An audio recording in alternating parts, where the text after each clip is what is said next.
saya rasa PAS tak perlu bertindak balas ya. Dia tak perlu bertindak balas. Mereka sudah pun menyatakan kesetiaan tidak berbelah bagi mereka kepada Tan Sri Muhyiddin Yassin. Cuma mereka perlu move on dan lupakan UMNO. Lupakan UMNO untuk pilihan raya umum yang ke-15.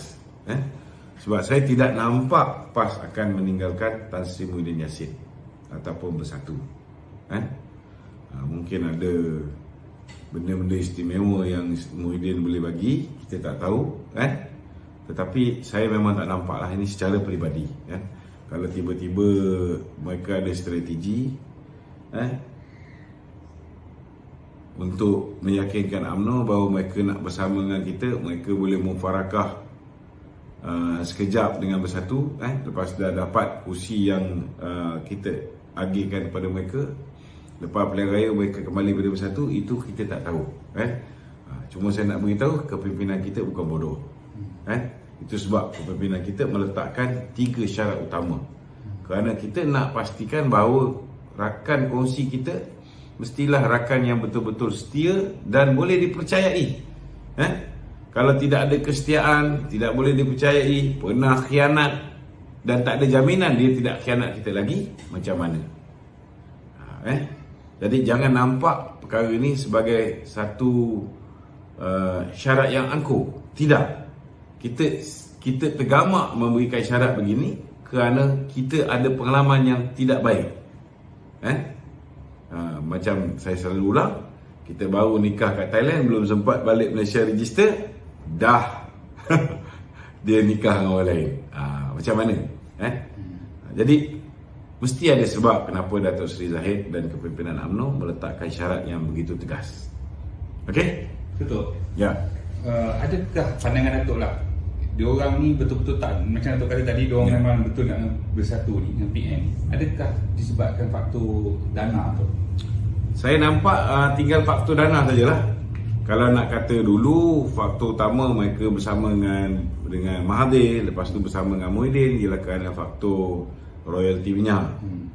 Kemudian bersama Muhyiddin kerana faktor jawatan menteri, timbalan menteri, duta. Kemudian faktor ketiga ialah dana pilihan raya. Untuk yang pertama dan yang kedua, kita dah jadi Perdana Menteri, itu pun kita boleh bagi. Betul tak? 3 kursi tu. Tapi untuk faktor kewangan mungkin kita tak boleh bagi banyak lah.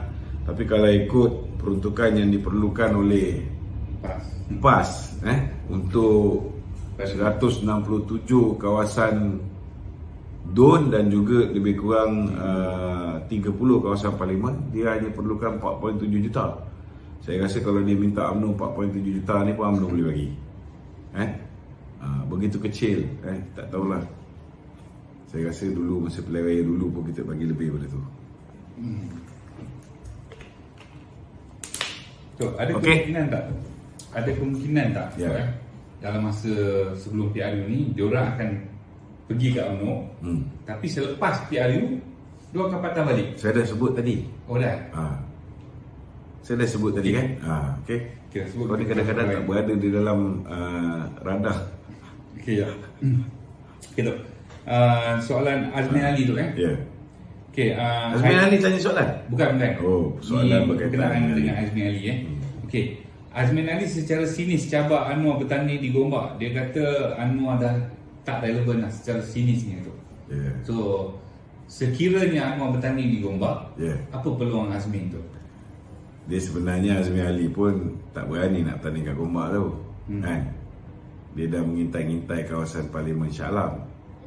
Yang kedua, dia mencabar Anwar bertanding di Gombak tu sebab dia tahu Anwar nak bertanding kat Ampang. Itu sebab Hans Isaac kena pancung kat Ampang. Nak bagi laluan kat sebenarnya Anwar ada cita-cita nak bertanding kat Ampang. Tapi tak apalah, ini parti dia orang, biar dia orang buat urusan ni.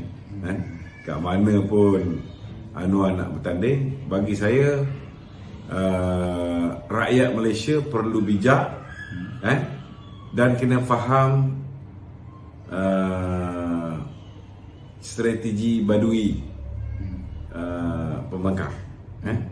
Mereka ni tak pernah konsisten duduk satu tempat Macam contohnya macam Anwar Ibrahim daripada Pematang Pauh lari pergi ke Port Dickson, kemudian Nurul Izzah daripada Lembah Pantai pergi ke Pematang Pauh,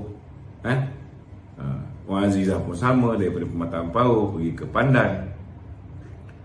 So mereka ni sebenarnya kalau mereka servis kawasan mereka, mereka tidak akan ada masalah untuk stay di situ. Jadi bila mereka tak servis, itu yang menyebabkan bila bertukar penggal, mereka akan lari pergi ke tempat lain. Kadang-kadang pengundi pun masih bagi undi kat dia orang. Itulah. Pengundi ni pun dia boleh tahan juga. Ada yang boleh berfikir, ada yang tak boleh nak berfikir. Kalau kita tengok dari segi sokongan Pakatan Harapan, kalau nak ikutkan selepas mereka kencing rakyat pada tahun 2018 dengan tidak menunaikan lagi 59 janji daripada 60 janji yang mereka buat, dan selepas mereka menjanamkan ekonomi negara, selepas mereka melakukan banyak perkara yang menyebabkan orang marah akibat daripada penindasan terhadap kedudukan Islam sebagai agama persekutuan, kedudukan Hak Istimewa Melayu, kedudukan bahasa Malaysia, bahasa kebangsaan, kedudukan Raja-Raja Melayu, ramai orang merasa marah pada mereka. Sepatutnya hari ni orang dah tak layan dah jelajah-jelajah yang dilakukan oleh Pakatan Harapan. Tapi ada juga orang menonton. Tak tahulah sama ada orang yang pergi menonton ni ataupun yang menonton secara live ni, menonton hanya untuk mendapat maklumat, menonton sebagai penyokong, atau menonton untuk tahu apa nak counter. Itu benda yang masih lagi bak kata orang menjadi teka-teki. Pilihan raya baru kita tahu. Kalau ada yang masih bebal, dah kena banyak kali, masih lagi memberikan undi pada Pakatan Harapan, there's nothing much that we can say. That's their rights. Dia orang ada hak untuk memilih Pakatan Harapan balik semula kalau mereka mahukan. Okey? Tidak. Ya. Azmin cakap dia kata PM menghadap Yang di-Pertuan Agong atas nasihat Jemaah Menteri. Hari ini dia tegaskan lagi. Dia kata PM kena bagi tahu kat kabinet dulu baru dia boleh, maksudnya kabinet akan menasihatkan PM untuk menghadap Tuanku untuk bubar parlimen tu. Ya. Macam mana tu? So dia tanya dengan Mahathir lah. 22 tahun Mahathir jadi Perdana Menteri, pernah tak Mahathir minta nasihat kabinet? Perlembagaan mana yang dia pakai yang mengatakan bahawa PM hanya boleh menasihati Perdana Menteri selepas dia menerima nasihat daripada kabinet? Tak ada. PM boleh kalau nak menggunakan discretion dia untuk bertanya dengan kabinet, apa pandangan kalau kita bubarkan parlimen tu sekarang. Tapi kalau jawapan daripada kabinet kata, oh tak boleh bubar, so PM nak ikut kata kabinet yang merupakan rata-rata merupakan orang-orang yang tidak bersama dengan UMNO. Yang menteri pun ada yang 50-50. Kadang-kadang ke sebelah sini, kadang-kadang sebelah sini, ada juga. Jadi mana boleh? Betul tak? Betul. Jadi biarlah PM fikirkan dia nak ikut mana. Harap-harap dah tidak ada lagi lah teka-teki ni. Tidak ada lagi lah sifat was-was. Kalau banyak sangat was-was ni, suruh PM baca surah An-Nas tu banyak-banyak. Buat istikharah. Buat istikharah.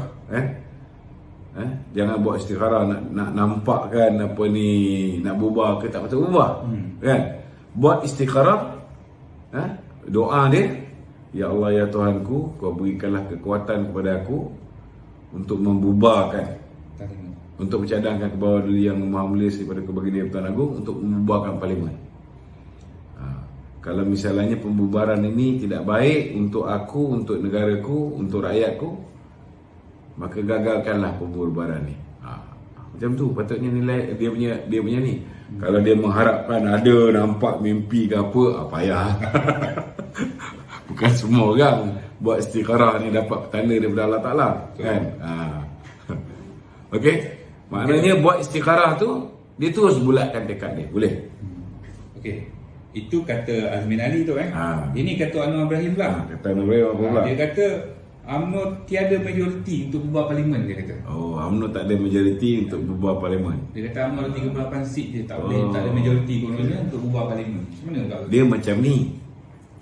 Kalau Anwar Ibrahim nak pastikan bahawa Datuk Seri Ismail Sabri tidak ada majoriti, maka bila parlimen buka nanti, teruslah buat undi. Tak percaya. Kita nak tengok dia boleh dapat tak majoriti untuk menurunkan Datuk Seri Ismail Sabri sebagai Perdana Menteri. Memang betul lah UMNO tak ada majoriti untuk bubarkan parlimen. Apa bodoh sangat Anwar Ibrahim ni? Yang akan meminta kepada ke bawah duli tuanku, yang akan menasihati ke bawah duli tuanku ialah Datuk Seri Ismail Sabri. Ini kena faham Yang akan menasihati ke bawah duli tuanku ialah Datuk Seri Ismail Sabri selaku Perdana Menteri. Perdana Menteri selagi dia mempunyai majoriti. Sekarang ada 220 ahli parlimen. Selagi dia masih lagi mendapat sekurang-kurangnya 111 ahli parlimen yang bersama dengan dia boleh menasihati ke bawah duli tuanku untuk membubarkan parlimen. Tetapi kalau dia hilang majoriti, dia boleh memohon kepada ke bawah duli tuanku untuk membubarkan parlimen. Ni yang kena faham Kalau dia hilang majoriti sebelum pembubaran berlaku, dia hilang hak untuk menasihati Yang di-Pertuan Agong. Tetapi dia masih lagi boleh mohon ke bawah duli tuanku untuk membubarkan parlimen. Jangan tak faham. Kalau berfikir pakai kepala lutut macam Anwar Ibrahim, memang payah. Memang payah. Sebab dia tak faham punca kuasa tu berada di mana. Yang akan pergi menghadap dan menasihati ke bawah duli tuanku ialah Perdana Menteri, bukan Presiden UMNO yang akan pergi menghadap. Apa yang dia cakap? Presiden UMNO tidak ada majoriti. Dia kata UMNO tak ada majoriti. Hari ini yang ada majoriti ialah Datuk Seri Ismail Sabri selaku naib Presiden UMNO. Selagi tak ada orang tarik sokongan terhadap dia, selagi dia masih ada lebih daripada 111 minimum ataupun lebih, dia masih ada hak untuk menasihati ke bawah duli Yang di-Pertuan Agong. Tetapi kalau dia dalam tempoh 1-2 hari ini berhadapan dengan penarikan sokongan geng-geng Muhyiddin contohnya, maka dia hilang hak untuk menasihati. Maknanya kena faham beza Kalau menasihati ni ke bawah duli tuanku, kalau ikut selepas pindaan perlembagaan yang dibuat oleh Tun Dr. Mahathir, ke bawah duli tuanku dalam erti kata lain perlu untuk mendengar nasihat. Tetapi kalau dia kena undi tak percaya sebelum dia pergi menasihati ni, dia kena undi tak percaya dan dia hilang majoriti, dia masih lagi boleh mohon pembubaran. Tapi selepas dia menasihati, selepas dia memohon, tak kira lah sama ada dia masih lagi PM atau dia selepas dia hilang majoriti, ke bawah duli tuanku lah yang akan memutuskan sama ada baginda mahu pilihan raya diadakan ataupun baginda boleh buat prorok atau gantung parlimen. Itu hak kuasa baginda.